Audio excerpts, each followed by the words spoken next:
What's up, everybody? It's Tuesday night. You're listening to the Line Sports Talk podcast. I'm your humble host, TL, with my boy Joey Peeps. In studio, but far away tonight. None of our sound shit's working again. It's kind of embarrassing, but at least we got a lot of good content to bring you. So, no sound effects. Right, guys. Yo, what's up? Just bear with us. Just bear with us, guys, and just be thankful I didn't sing because I was gonna do it, but that was knocked off right out of the box. Yeah, we decided put the kibosh on that. There, we're not gonna let Peeps sing. We're gonna do that in another. So let's just. Everybody should just be thankful that at least you get to hear us too, right? That sounds beautiful enough, right? Yeah, it's delicious. That said, man, speaking of getting to hear folks, buddy, I've defended this poor guy forever. Every year on August 8th, you call me insane. You were the last of the Mohicans. I know. So Jeff Fisher's gone, man. Shit canned out the door. Probably for all the right reasons. I will maintain, and I swear that I've said this for a while now, that they kept him on through the move from St. Louis to Los Angeles simply because he's done that before. I couldn't think of any other reason why Jeff Fisher would still be there other than he's experienced the move before. This was something he had already done. So you wonder why, but the one stat that just eye-popping to me is 22 seasons as an NFL head coach. You'd think this guy was Chuck Noll. But he's missed the playoffs in 16 of his 22 NFL seasons. It's kind of staggering. You just wonder. You know what? I wondered for a little bit, and I stopped wondering. Well, again, we talked about the other night that I don't know what the hell it has to do with. I don't know what Jeff Fisher's holding over people's heads, but it's clearly something. I just think that he's there as almost the figurehead of an operation of an organization to bring in the right coordinators, and they do the coaching, and he just runs day-to-day operations. He's like the GM at a McDonald's. He comes in, checks on the store, and never makes a burger. He's gone. Yeah, but the guys who are making the burgers there are burning shit. It's not like the Rams have had any success in there. It's not even acceptable, man. But whenever, years ago, Jeff Fisher started to really wear the crown of mediocrity, and everybody would say, well, pretty average. And the hot seat all around the NFL is firing up right now. But, God, to get rid of Jeff Fisher and to move on, I understand what the Rams are doing. But what the big question is what do they do next? Well, the thing about the Rams, it's not just the head coach. Yes, we all agree Jeff Fisher had to go. But look at what's Snead, the general manager. Look at him. Look at Stan Kroenke and I did see this today. Stan Kroenke, yeah, very, very good businessman, very, very successful. But look at all the professional organizations he's got a hand in. The Rams. I found this out today. It's interesting. The Colorado Avalanche, the Denver Nuggets, and I believe a soccer team over in England. They all have one thing in common. They all suck. And they're bad run they're bad run organizations. So, there's more to the St. Louis Rams props, and not to mention they just don't have anything. I even saw Canton's own Josh McDaniels was they were interested in maybe him for the job, and he looked at it like, oh no, yeah. I learned my lesson the first time around. Not going into that situation. At least when he was going into Denver, he had something potentially to work with. He went, McDaniels went to the playoffs with the Broncos.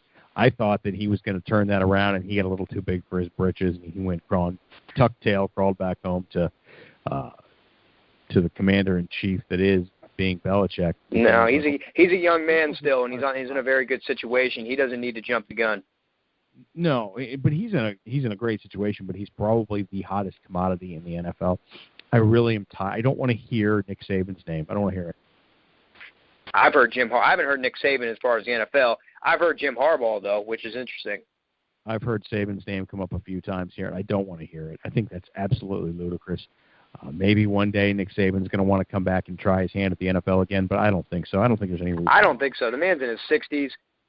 He's built a powerhouse in Alabama. The only thing I did hear somebody say is, maybe Nick Saban, that would be the one asterisk on his resume is that the fact how awful his short tenure was in the NFL, and will he seek that challenge to go back there and try to make it right like Pete Carroll did? Potentially, but I think if you're Nick Saban, everybody will just be fine forgetting about the job you did in Miami. You go on and win national championships. Well, I think it helped. Pete Carroll's move also stemmed from the fact he saw the walls collapsing on USC, and he was powerhouse that. Yeah, he got the hell out. All those sanctions, he got out just in time.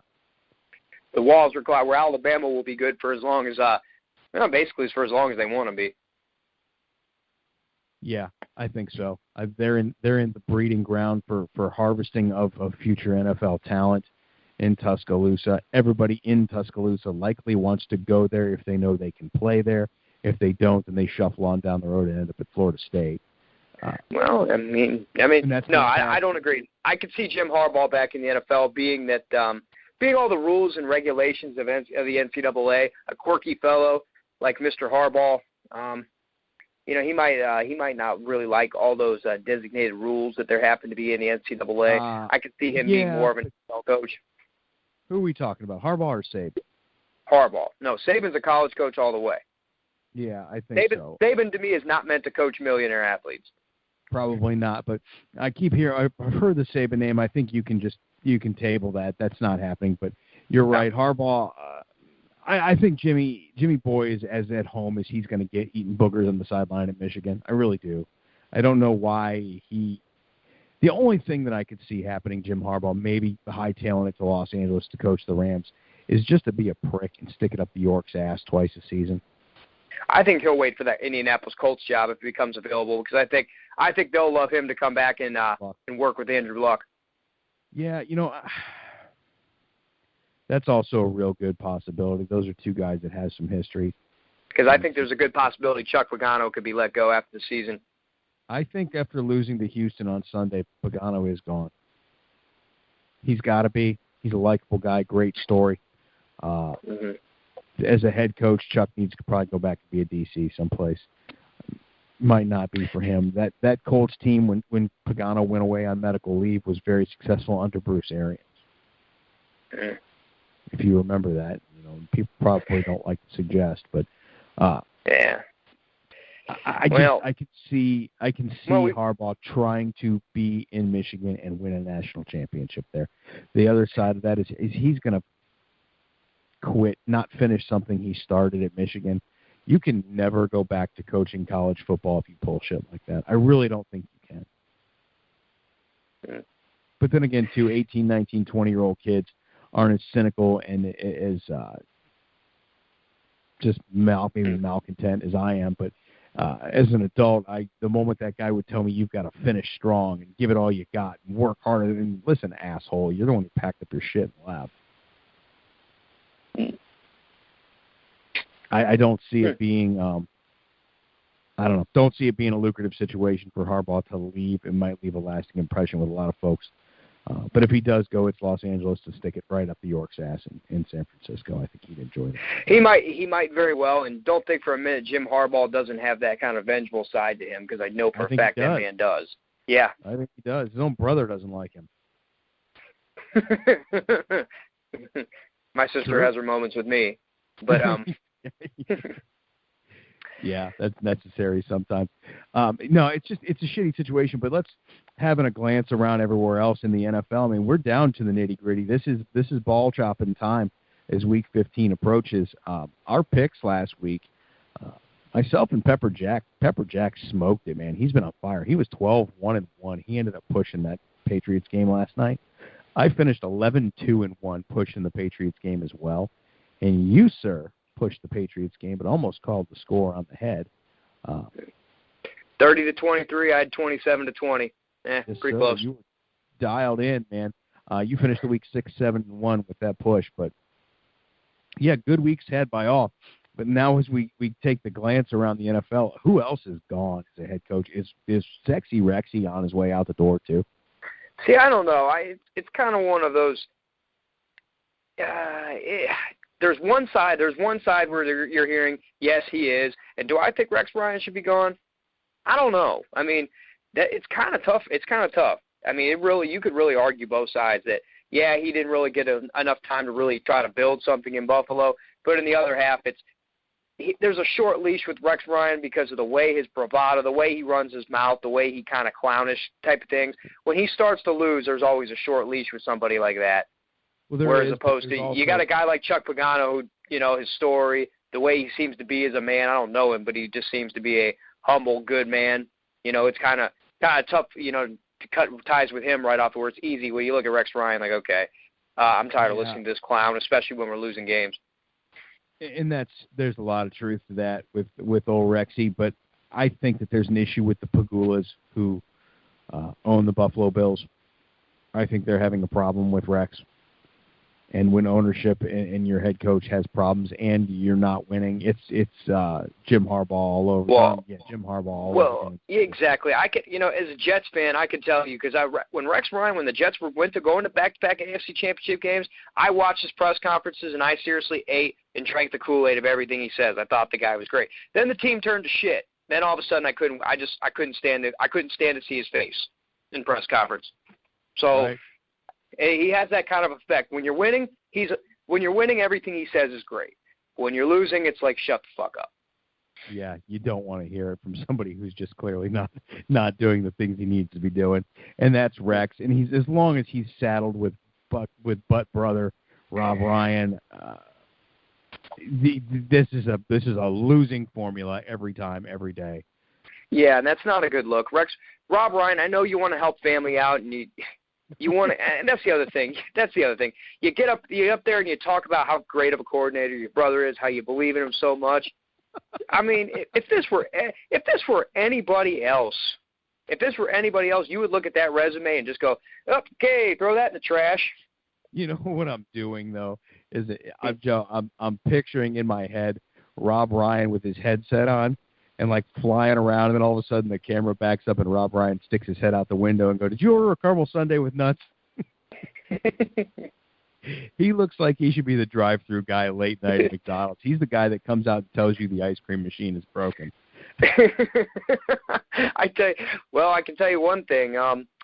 It does seem that he's going to have to find another gig because it's not going to be a head coach. And I don't see, because we say, some people are saying, because we talk about some people are coordinators. They're not head coaches. Rod Marinelli, right. Dick LeBeau, and so on. But he can't even fall back on a defensive coordinator position. All the defenses he's ever had have been terrible.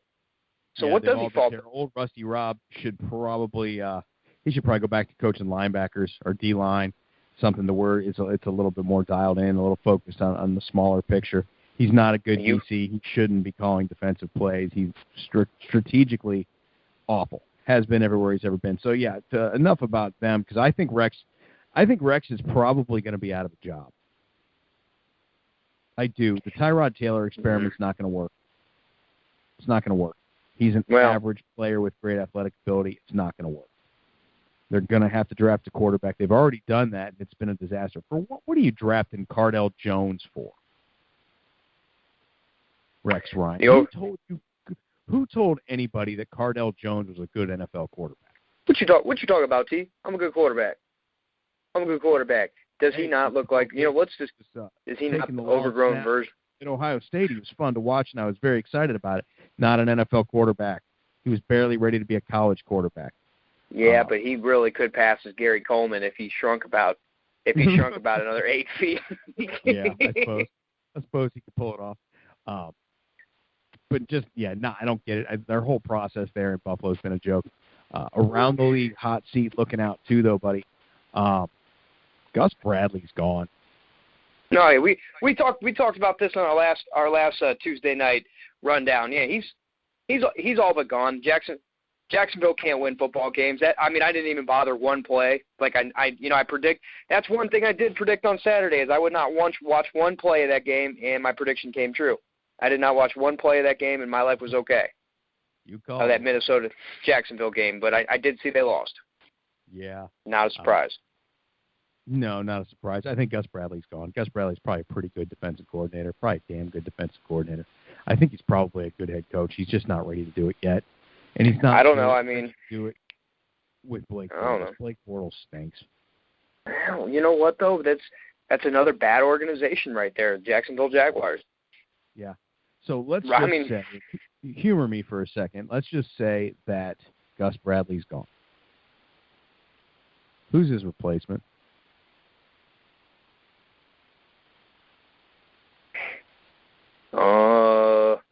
We talked about maybe the possibility